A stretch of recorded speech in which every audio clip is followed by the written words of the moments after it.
Hey guys, Dan here, and welcome again to that Paintball channel. For this episode, we're going to be doing a marker review of the GOG eNMEy. Now, this is a marker that needs no real introduction. These things have been out for quite some time. They came out in 2012. Very ubiquitous. A lot of people have them. A lot of fields have adopted them into their rental fleets. But I figured because the big brother, the eNMEy Pro, has come out, and because in the process of reviewing other mechanical markers, I frequently mention this by way of comparison, it would make sense to you as viewers to get my take on this marker so that when I do make those comparisons, it'll be a little bit more meaningful. So I think what we'll do is simply talk about some of the basic features that set this apart in its own right, as well as the specific differences that differentiate it from the eNMEy Pro.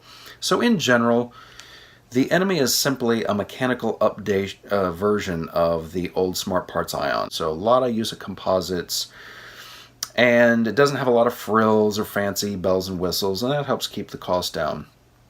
And so there's some advantages to that. And right off the bat, one of the big things does have to do with the use of composites. Now, a lot of times people will make fun of composites. They'll say that it's dumb, it's inferior to aluminum. I'll just say I really like composites, and particularly if you're getting into the hard use, particularly the hard use that only renters are capable of dishing out, composite is the way to go. It's tougher, measure for measure. It's lighter than aluminum. You know, if you bang and you know, bump this and beat it up, it's not gonna, you know, break through any kind of anodizing. It's the same color all the way through. It's physically much tougher than aluminum, so it's actually harder to hurt than aluminum is, and it has a lot of advantages over aluminum if all you're thinking about is just abusive performance. So if we think about the differences between this and the eNMEy Pro, those are as follows. They would be in the ASA, so you've got standard versus an on-off ASA. You have a standard, just sort of, you know, screw-on versus lever-locking feed neck. Also, this feed neck is composite, not metal. You have a fairly short 10-inch barrel, very basic, you know, big ports, versus the Freak barrel that comes with the eNMEy Pro. You also have a different valve. The eNMEy Pro comes with an updated HE, that's a high efficiency valve, and it makes use of macroline in the eNMEy Pro. So we'll go over these one at a time, and, you know, I'll give you my take on whether or not I think the upgrade is worth it. You know, this is $150. The eNMEy Pro is $250, so, you know, you're paying $100 more for these additional items.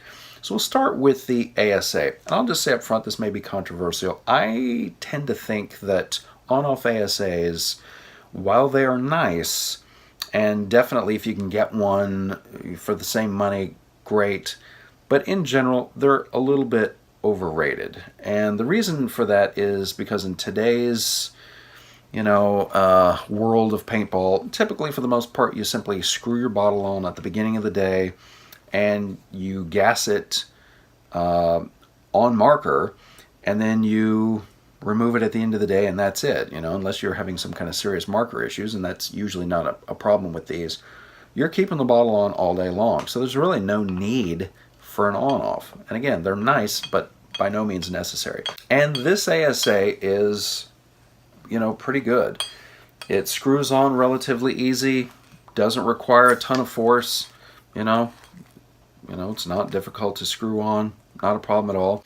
So while we've got the bottle on, we'll take a look at some of the features here. Now, one of these is something that I both like and don't really like, and that has to do with the low force bolt. Now, as I mentioned in the review of the GMEC, this thing does have a low force bolt. You know, you put your finger in there, pull the trigger, and it is low force, but it is on the high side of low force. I mean, it really pushes hard, and while this will probably pinch rec grade paint, with fragile tournament paint, you're almost certainly going to get some chops. Now, that said, these are fast, and what that means is that you're going to be needing a good loader anyway, and as long as you keep these things fed, you don't really have a ton of issues with them. I mean, yeah, from time to time, if I should happen to outrun a load or something, you might get chops, but I don't have any real issues with these so long as I'm using a good loader. So, you know, that's not really a significant issue. One thing, however, that is an issue has to do with the way that the marker cycles. and it does so in a very unrefined way. And I'll put my finger in here just so that it doesn't, shoot. But as you pull the trigger slowly, hear that hiss? So it goes forward, now it's stopped. But when you let off, it also hisses. So it's venting, on the front and back ends of the cycle. And what that amounts to is a lot of air loss. And this is a very inefficient engine for that very reason. And it's gotten some criticism from engineering types because of that. In fact, this is so inefficient that one of the weird quirks of this marker is that you can actually bleed the tank completely dry just by holding the trigger. So get my finger in here to start it off. I mean, I don't technically need to do this, but I could just pull the trigger. This would just bleed all day until the tank was completely bone dry. That is extremely inelegant. And I'll just say that, if you're new to the eNMEy, or even if you're not and you don't know, you need to pull the trigger quickly. Just pull it and let it go. And that is what is going to give you the maximum amount of efficiency, regardless of which valve you have. Now, this has the HE valve in it, and it does make it significantly more efficient. It makes it a little bit more snappy. Now, GOG claims a 30% increase in terms of efficiency. I think that's maybe a little bit generous, but it does make an improvement. So, in general, that's not a bad thing. Now, if we return to the ASA, this thing degasses really nicely. Not a lot of force is needed to unscrew it, and it degasses, as we'll see, very, very quickly. I mean, you just simply spin it around and it comes out very cleanly. Just that simple. Not a big deal. A lot of times ASAs will just, bleed and bleed and bleed. This thing, very quick, and I like that a lot. Now, I like the fact that the engine unscrews on this newer model. That's not really a difference from the eNMEy Pro, but it is a nice feature versus the first generation of the eNMEys. So let's talk about the feed neck. Now, this is just basic composite, just screw tightening. And one of the big selling points of the eNMEy Pro is that, it's got this metal, lever lock. That's great. You need that. Okay, for two reasons, I'm going to suggest that that's not an upgrade. First has to do with the tightening issue. Now, a lot of times people, they love those lever locks and yeah, they're convenient, but they just really crank those things down. You do not want a feed neck that is absolutely locked down. What I do is I have this already pre-set up to have a good friction fit with my loader. Now, you guys already know what I think of this loader. So I get it on there, and once you have it on, the static friction will keep this thing on. It's totally secure. This isn't going anywhere. But what I don't want to happen is if I should take a dive, bump into something, I don't want the forces that are going into the loader to not be able to be alleviated. You want to think about this feed neck. This is a small area connecting two large things. You want those forces to be released in a safe way. So you want parts that are going to slip and slide rather than grip and ultimately break. And the other thing is related to that, and the idea that, you have this metal feed neck that's like, I will not be moved. Well, if you've got a metal feed neck that is connecting this loader, which is composite, and this body, which is composite, I don't want this loader to break, and I absolutely don't want the body to break. I want this middle part to be the weak, soft link. If there's going to be something that gives way or breaks, I want it to be this feed neck. And that's one of the things that I really like about this. This is an inexpensive part, and I'd much rather replace that, if need be, than something like the loader or the body. But I don't need to worry about replacing it because I know it's going to flex. And at the very least, this will pop out, and I'm not going to have to worry about real serious breakages. So, that's just something to bear in mind. Now we can talk about the barrel. This is a basic barrel. You guys already know what I think about barrels. I think barrels are way overrated. But admittedly, this thing doesn't look great. It's short, it's loud, and it's inefficient. And so for those reasons, you might want to consider upgrading. There are any number of upgraded barrels that you can get on the aftermarket, and yes, the Freak barrel looks better, it's going to be quieter, and it's going to be more efficient. The question is it $100 more of an improvement for you? And that's something that, you'd have to decide. Some of the other things that in general I like, now we've already talked about the HE valve. Now this actually has the HE valve in it. I think I mentioned that. And it's pretty good. In terms of the reg, I like this reg. It's pretty good, pretty consistent. One of the things I don't really care for is the fact that you've got to get snap ring pliers, particularly small snap ring pliers, to get in and service it. And it's kind of annoying. It's not a huge deal, but I'd prefer to have something that you can completely undo using just the tools that come with a kit. Now, something I do like is the fact that they've got a little mesh screen filter in here to keep kind of dirt and junk out. Now, arguably that's more suited towards CO2, but I think it's kind of a nice touch. Some other differences have to do with the braided line. Now, I actually think the braided line is better, particularly for renters. You want something that's going to be structurally very safe. This is safe. And given the fact that this swivels, you don't really need macro line for this. Perfectly serviceable. No issues whatsoever. Another feature that I really like is the safety. Now, I didn't really like this at first, but I do like the fact that it's got two different diameters.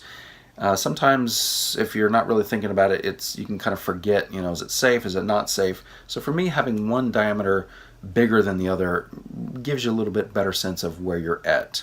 And one of the other nice things that I like about these is that they are really, really fast. I've clocked the fastest unassisted mechanical trigger speeds with any marker on this marker. And I'm going to be doing a review of the eNMEy coming up, so we'll see how that fares. But these things are fast, definitely. One of the other issues has to do with the way that these actually shoot. Now, these are kind of fun in the sense that they hybridize some aspects of both the Automag and the autococker. So, like the Automag, spool valve, open bolt, blow forward, but it's actuated kind of like an autococker. So there's sort of like a three-way. And something that's interesting is that the cycle is directly connected to the trigger. So you pull the trigger back, stays forward, and you release the trigger and it comes back. And that can be interesting because it kind of forces you to think about trigger control, but at the same time, the drawback to that is that you can in fact short stroke it. Another drawback that these things have is that the quality control isn't really that great. I've actually seen instances where these come brand new out of the box with metal shavings in them. I mean, just that's the reality. And, fit and finish isn't always the best. Parts don't always mate up perfectly. But then again, it's a $150 marker, so you have to sort of weigh that versus the cost. You're not going to get some, like CVO level quality marker for $150. It's just not going to happen.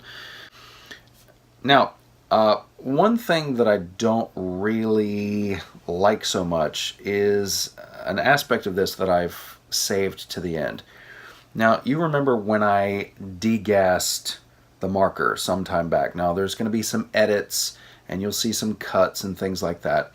But, this has all been shot in basically one take. So if I'm looking at the counter, I degassed this 20 minutes ago.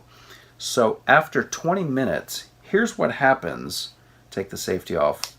When you pull the trigger, after it has been degassed. Now, this is an issue.